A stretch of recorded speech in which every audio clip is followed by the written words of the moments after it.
অবৈধ অভিবাসী বহিষ্কারে ট্রাম্প প্রশাসনের নির্দেশনা প্রত্যাখ্যান মেক্সিকোর। জাতিসংঘের যাওয়ার হুঁশিয়ারি, শিগগিরই আসছে না নতুন নিষেধাজ্ঞা, ইঙ্গিত হোয়াইট হাউসের। বাড়ি ভাড়া নিয়ে দ্বন্দ্বের জের ধরে যুক্তরাষ্ট্রে নিউ ইয়র্কের ব্রঙ্কসে ছুরিকাঘাতে বাংলাদেশি আবাসন ব্যবসায়ী নিহত, হত্যাকারী মিশরীয় বাড়িওয়ালার আত্মসমর্পণ। এবং জম্মু কাশ্মীরে ফের সন্ত্রাসী হামলা, 3 সেনাসহ নিহত 4। পাকিস্তানে একদিনের ব্যবধানে আবারও বোমা বিস্ফোরণে 8 জনের মৃত্যু।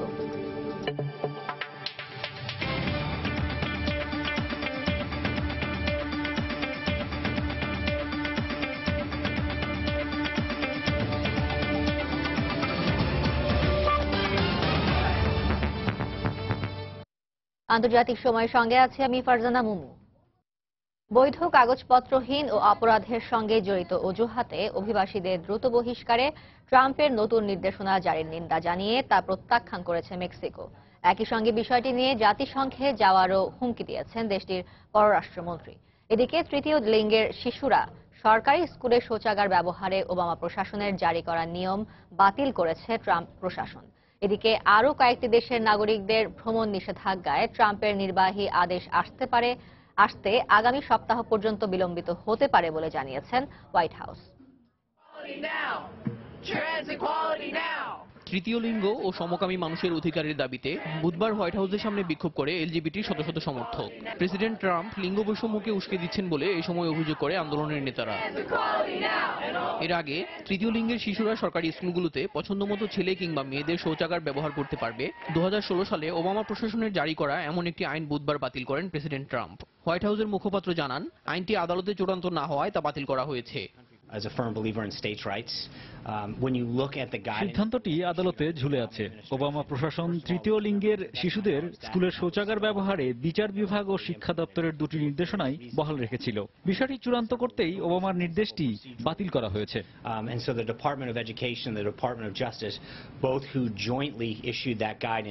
এদিকে প্রেসিডেন্ট ট্রাম্পের অভিবাসন বিরোধী নতুন নির্দেশনার কড়া প্রতিক্রিয়া দেখিয়েছে মেক্সিকো। নাগরিকত্বের যথাযথ কাগজপত্রহীন ও ছোটখাটো অপরাধের সঙ্গে জড়িত অভিবাসীদের নিজ দেশে দ্রুত ফেরত পাঠানোর বিষয়ে প্রেসিডেন্ট ট্রাম্পের প্রস্তাবটি প্রত্যাখ্যান করে দেশটির পররাষ্ট্রমন্ত্রী বুধবার জানান, যুক্তরাষ্ট্রে থাকা মেক্সিকানদের অধিকার রক্ষায় বিভিন্ন মানবাধিকার সংগঠনের পাশাপাশি প্রয়োজনে জাতিসংঘেরও দ্বারস্থ হবেন তারা। যুক্তরাষ্ট্রে বৈধ কাগজপত্র না থাকার অজুহাতে মেক্সিকোর অভিবাসীদের ঢালাওভাবে দেশে ফেরত পাঠানোর প্রস্তাব কোনোভাবেই মেনে নেব না আমরা। অন্য দেশে থাকা মেক্সিকানদের অধিকার রক্ষায় আন্তর্জাতিক আইনের আশ্রয় নেওয়া হবে। সীমান্তে দেয়াল নির্মাণ ও মেক্সিকান অভিবাসীদের বিষয়ে দেশটির সরকারের সঙ্গে আলোচনা করতে বুধবারই মেক্সিকো গেছেন মার্কিন পররাষ্ট্রমন্ত্রী রেক্স টিলারসন। এদিকে অভিবাসীদের বিরুদ্ধে ট্রাম্পের নির্দেশনার প্রতিবাদে বুধবারও ক্যালিফোর্নিয়া ও লুইজিয়ানায় বিক্ষোভ হয়েছে। এই অবস্থার মধ্যেই চলতি সপ্তাহে আরও কয়েকটি দেশের নাগরিকদের যুক্তরাষ্ট্রে ভ্রমণ নিষেধাজ্ঞার ব্যাপারে নির্বাহী আদেশ আসতে পারে বলে প্রেসিডেন্ট ট্রাম্প আভাস দিলেও হোয়াইট হাউস জানিয়েছে তা আরও এক সপ্তাহ বিলম্বিত হতে পারে। রয়টার্স ও ইপসোসের এক জরিপ বলছে, ট্রাম্প প্রশাসনের নিরাপত্তা উপদেষ্টা হিসেবে সম্প্রতি পদত্যাগ করা মাইকেল ফ্লিনের রুশ কর্মকর্তাদের সঙ্গে আলাপচারিতা গণমাধ্যমে ফাঁস হওয়ার জেরে রিপাবলিকান সমর্থকদের মধ্যে ট্রাম্পের বিষয়ে উদ্বেগ বাড়ছে। দেলোয়ার হোসেন, সময় সংবাদ। যুক্তরাষ্ট্র থেকে বিতাড়িত হয়ে মেক্সিকোর এক নাগরিক আত্মহত্যা করেছে। 45 বছর বয়সী গুয়াদুলুপে ওলিভাস ভ্যালেন্সিয়া তৃতীয়বারের মতো যুক্তরাষ্ট্র থেকে বিতাড়িত হয় বলে জানায় গণমাধ্যম। এই ঘটনায় হতাশ হয়ে মেক্সিকো সীমান্তের কাছে একটি সেতুর উপর থেকে ঝাঁপ দেন তিনি। পরে তাকে হাসপাতালে নেওয়া হলে চিকিৎসক তাকে মৃত ঘোষণা করেন। যুক্তরাষ্ট্রের নিউ ইয়র্কে বাড়ি ভাড়া নিয়ে দ্বন্দ্বের জেরে বাড়িওয়ালার ছুরিকাঘাতে এক বাংলাদেশি আবাসন ব্যবসায়ী নিহত হয়েছেন। জাকির খান নামের ওই বাংলাদেশির বাড়ি সিলেটের ফেঞ্চুগঞ্জে। নিউ ইয়র্কের park Chester real estate company নামের একটি প্রতিষ্ঠানের মালিক ছিলেন তিনি। নিউ ইয়র্ক থেকে বিস্তারিত জানিয়েছেন শিহাবুদ্দিন কিসলো।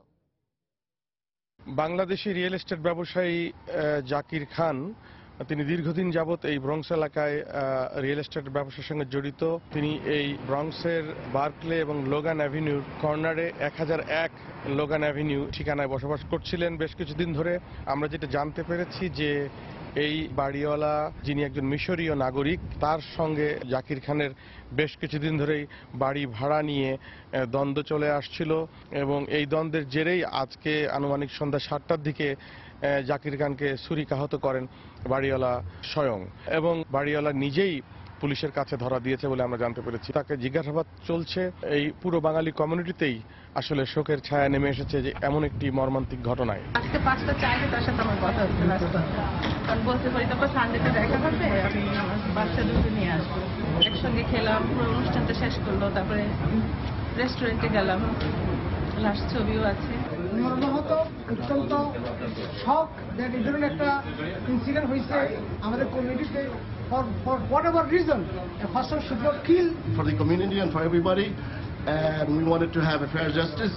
জাকির খানের মরদেহ এই মুহূর্তে জ্যাকবি হাসপাতালে রাখা হয়েছে, যেখানে তাকে প্রথমেই নেওয়া হয়েছিল এবং সেখানে তার স্ত্রী ছাড়া আর কাউকেই তার মরদেহ দেখতে দেওয়া হচ্ছে না এবং জাকির খানের বসবাসের এই বাড়িটিও পুলিশ চারিদিক থেকে ঘিরে রেখেছে। শিহাবুদ্দিন কেসলু, সময় সংবাদ, নিউ ইয়র্ক, যুক্তরাষ্ট্র। আন্তর্জাতিক সময় আরো দেখবেন, কিম জং উনের সৎ ভাই হত্যার ঘটনায় মালয়েশিয়াকে দুষল উত্তর কোরিয়া। সন্দেহভাজনদের ধরতে ইন্টারপোলের সহযোগিতা চায় মালয়েশিয়া।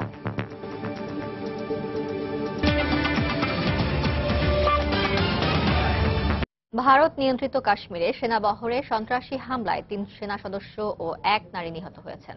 হামলার পরপরই দুপক্ষের মধ্যে গোলাগুলিতে ওই বেসামরিক নাগরিকের মৃত্যু হয়। বৃহস্পতিবার সন্ত্রাস বিরোধী এক অভিযান শেষে ক্যাম্পে ফেরার পথে সুফিয়ান জেলায় সেনাবহরে বোমা হামলা ও এলোপাতাড়ি গুলি চালায় অজ্ঞাত পরিচয়ের সন্ত্রাসীরা। এ সময় সেনারা পাল্টা অভিযানে নামলেও অস্ত্রধারীরা পালিয়ে যায়। এই ঘটনায় আহত 4 সেনা হাসপাতালে ভর্তি আছেন। গত 3 সপ্তাহে এ নিয়ে জম্মু কাশ্মীরে চতুর্থবারের মতো হামলার ঘটনা ঘটল। এসব হামলার জন্য পাকিস্তান ভিত্তিক সন্ত্রাসী গোষ্ঠীকে দায়ী করে আসছে ভারত। ভারতের পশ্চিমবঙ্গে বোমা বিস্ফোরণে 3 জন আহত হয়েছেন। বুধবার বর্ধমান জেলায় একটি নির্মাণাধীন ভবনে বোমা তৈরির সময় এই বিস্ফোরণ ঘটে বলে জানিয়েছে কর্তৃপক্ষ। আহত 3 জনের অবস্থা আশঙ্কাজনক। পুলিশ এলাকাটি ঘেরাও করে রেখেছে এবং ঘটনার তদন্ত চালাচ্ছে। 2014 সালে পশ্চিমবঙ্গের বর্ধমানে বোমা তৈরির সময় 2 জেএমবি সদস্য নিহত হয়। এরপর থেকে পশ্চিমবঙ্গে অবৈধভাবে বোমা তৈরির ঘটনা বেড়েই চলেছে।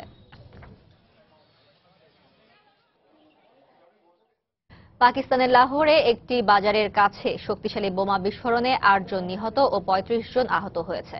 এ ঘটনায় পুরো এলাকা ঘিরে তল্লাশি অভিযানে নেমেছে নিরাপত্তা বাহিনী।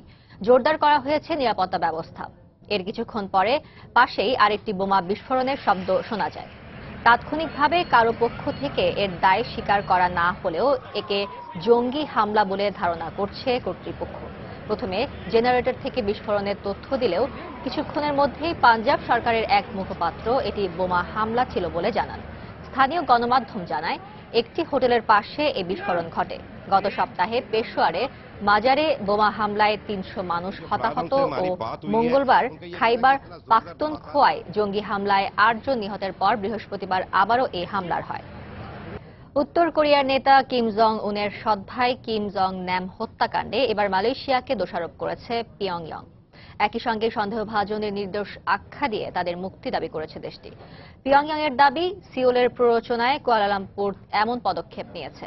এর মধ্যে মালয়েশিয়া কর্তৃপক্ষ ন্যাম হত্যাকাণ্ডে সন্দেহভাজন 4 উত্তর কোরীয়কে গ্রেফতারে ইন্টারপোলের কাছে সহযোগিতা চেয়েছে। গত সপ্তাহে মালয়েশিয়ার বিমানবন্দরে কিম জং ন্যামকে বিষযুক্ত স্প্রে দিয়ে হত্যা করা হয়। এরপর মালয়েশীয় পুলিশ 2 নারী সহ 3 জনকে আটক করে। এদের একজন ইন্দোনেশিয়ার, একজন ভিয়েতনামী এবং অপরজন উত্তর কোরিয়ার নাগরিক। এ ঘটনায় উত্তর কোরীয় দূতাবাসের 2 জ্যেষ্ঠ কর্মকর্তাকে সন্দেহভাজন হিসেবে শনাক্ত করে মালয়েশিয়া। তবে হত্যাকাণ্ডে তাদের জড়িত থাকার বিষয়টি অস্বীকার করেছে পিয়ংইয়ং।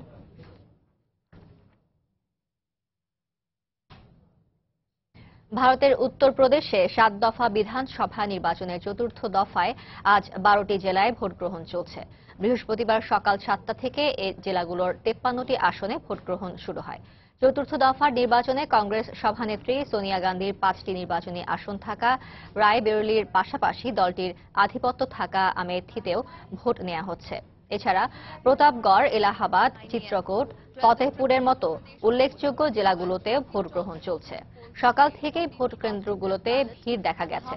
ভোট গ্রহণ চলার মধ্যেই মাহোবা জেলায় বহুজন সমাজবাদী পার্টির সমর্থকদের সঙ্গে সংঘর্ষে সমাজবাদী পার্টির এক প্রার্থীর ছেলে নিহত ও 4 জন আহত হয়েছে বলে জানা গেছে। 2012 সালে নির্বাচনে এ 53টি আসনের 24টি জিতেছিল সমাজবাদী পার্টি।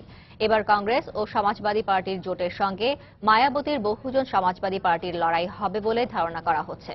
27 ফেব্রুয়ারি পঞ্চম দফার ভোট নেয়ার পর 4 ও 8 মার্চ যথাক্রমে ষষ্ঠ ও শেষ দফার নির্বাচন অনুষ্ঠিত হবে। 11 মার্চ উত্তরপ্রদেশ সহ 5টি প্রদেশের বিধানসভা নির্বাচনের ভোট গণনা করা হবে। দীর্ঘ প্রতীক্ষার পর জাতিসংঘের মধ্যস্থতায় সুইজারল্যান্ডের জেনেভায় আজ শুরু হতে যাচ্ছে সিরীয় শান্তি আলোচনা। সিরিয়ার সরকারি প্রতিনিধিদের সঙ্গে আলাদাভাবে নয়, বরং সরাসরি আলোচনায় বসার আগ্রহ প্রকাশ করেছে প্রধান বিদ্রোহী দল HNC। আলোচনায় যোগ দিতে এর মধ্যে জেনেভায় পৌঁছেছে দুই পক্ষের প্রতিনিধিরা। এবারের আলোচনায় প্রেসিডেন্ট বাশার আল আসাদের ভাগ্য নির্ধারণ নয়, বরং ক্ষমতার হস্তান্তর এবং সিরিয়ার রাজনৈতিক সংকট সমাধানের পথ খোঁজার কথা রয়েছে। তবে সিরিয়ায় যুদ্ধবিরতি অব্যাহত থাকায় এবারের সম্মেলন থেকে একটি ইতিবাচক রাজনৈতিক সমাধান বেরিয়ে আসবে বলে আশা করছেন জাতিসংঘের সিরিয়া বিষয়ক দূত স্টাফান ডি মিস্টুরা। এদিকে আইএস বিরোধী অভিযান জোরদারে সিরিয়ায় আরও সেনা পাঠানো হতে পারে বলে জানিয়েছেন এক মার্কিন কমান্ডার। আইএসের দখলে থাকা মসুলের দক্ষিণের সর্বশেষ বড় গ্রামটি পুনর্দখলের দাবি করেছে ইরাকি সেনাবাহিনী। একই সঙ্গে তারা মসুল বিমানবন্দর থেকে আইএসকে হটাতে বড় ধরনের অভিযান শুরু করেছে। বুধবার ইরাকি সামরিক বাহিনী জানায়, মার্কিন জোটের সহায়তায় গ্রামটি দখলের পর মসুলের পশ্চিমে বিমানবন্দরের দিকে অভিযান জোরদার করেছে তারা। এই অভিযানে আইএসের বেশ কয়েকটি গাড়িবোমা হামলা ও ক্লোরিন গ্যাস হামলার পরিকল্পনা নস্যাৎ করা হয়েছে। এর মধ্যেই সেখানকার কয়েকশো বাসিন্দাকে উদ্ধার করে আশপাশের শরণার্থী শিবিরে আশ্রয়ের ব্যবস্থা করা হয়েছে।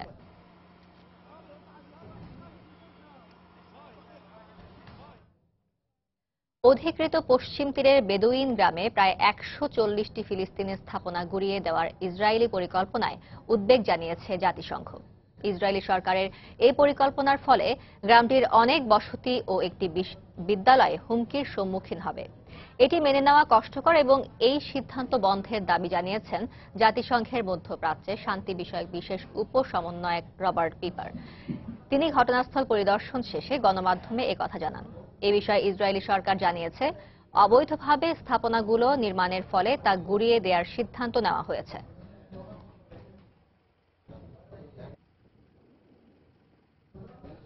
আন্তর্জাতিক সময় আরও যা দেখবেন, সৌরজগতের কাছে পৃথিবীর মতো আরও 7টি গ্রহের সন্ধান পেলেন জ্যোতির্বিজ্ঞানীরা। প্রাণের অস্তিত্ব থাকতে পারে ধারণা নাসার।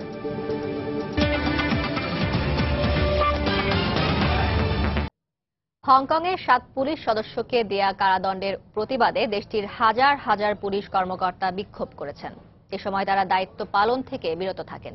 বিক্ষোভকারীদের সঙ্গে শত শত সাবেক পুলিশ কর্মকর্তারাও অংশ নেন। 2014 সালে আমব্রেলা মুভমেন্টে আন্দোলনকারী ক্যান টিস্যাংকে মারধর করার অপরাধে আদালত 7 পুলিশ সদস্যকে কারাদণ্ড দেন।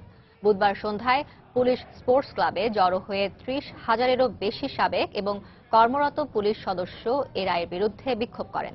তাদের অভিযোগ, আদালতের এ রায় পুলিশ সদস্যদের দায়িত্ব পালনে অনুৎসাহিত করবে। একই সঙ্গে তা পরবর্তী কোনো আন্দোলনে পুলিশ ও আন্দোলনকারীদের মধ্যে ক্ষিপ্রতা বাড়াবে। আদালত পুলিশের সঙ্গে কঠোরতা প্রদর্শন করেছে বলেও অভিযোগ করেন আন্দোলনকারীরা। চিলিতে 3,500 হেক্টর জমিতে ভয়াবহ দাবানল ছড়িয়ে পড়েছে। ঘরবাড়ি হারিয়েছে 3,000 মানুষ। বর্তমান পরিস্থিতিকে স্মরণকালের সবচেয়ে বড় বিপর্যয় আখ্যা দিয়েছে দেশটির সরকার। স্থানীয়রা জানান, প্রতি সেকেন্ডে 200 থেকে 300 মিটার জমি দাবানলের কবলে পড়ছে। এ অবস্থায় দেশটিতে সর্বোচ্চ সতর্কতা জারি করেছে কর্তৃপক্ষ। বুধবার বিও অঞ্চল থেকে মাওলেতে দাবানল ছড়িয়ে পড়ে। দমকল বাহিনীর 16টি ব্রিগেড এবং 390 জন কর্মকর্তা দাবানল নিয়ন্ত্রণে কাজ করছেন। অতিরিক্ত শুষ্কতার কারণে প্রায় দাবানলের শিকার হয় চিলির মানুষ। গত বছর 5,80,000 হেক্টর জমি দাবানলে পুড়েছে। মারা গেছে 11 জন। সরকারি সূত্র জানায়, এর ফলে 333 মিলিয়ন মার্কিন ডলারের ক্ষয়ক্ষতি হয়েছে। অস্ট্রেলিয়ার সিডনিতে একটি বর্জ্য শোধনাগার কেন্দ্রে ভয়াবহ অগ্নিকাণ্ড ঘটেছে। শত শত দমকল কর্মীর কয়েক ঘণ্টার চেষ্টায় আগুন নিয়ন্ত্রণে আসে। দমকল বাহিনীর বরাতে গণমাধ্যম জানায়, বুধবারের এই অগ্নিকাণ্ডে হতাহতের ঘটনা ঘটেনি। স্থানীয়রা জানান, প্রচণ্ড ধোঁয়ার কারণে আশপাশ অন্ধকার হয়ে যায়। ধোঁয়ায় ক্ষতিকর কোনো পদার্থ আছে কিনা তা পর্যবেক্ষণে বায়ু পর্যবেক্ষণ যন্ত্র স্থাপন করা হয়েছে। অগ্নিকাণ্ডের কারণ সম্পর্কে কর্তৃপক্ষ মন্তব্য করতে রাজি হয়নি। গ্রীষ্মকালে অগ্নিকাণ্ডের প্রবল ঝুঁকিতে থাকে অস্ট্রেলিয়া। দেশটির আবহাওয়া দপ্তরের তথ্য মতে সবচেয়ে বেশি ঝুঁকিতে থাকে দেশটির নিউ সাউথ ওয়েলস অঞ্চল।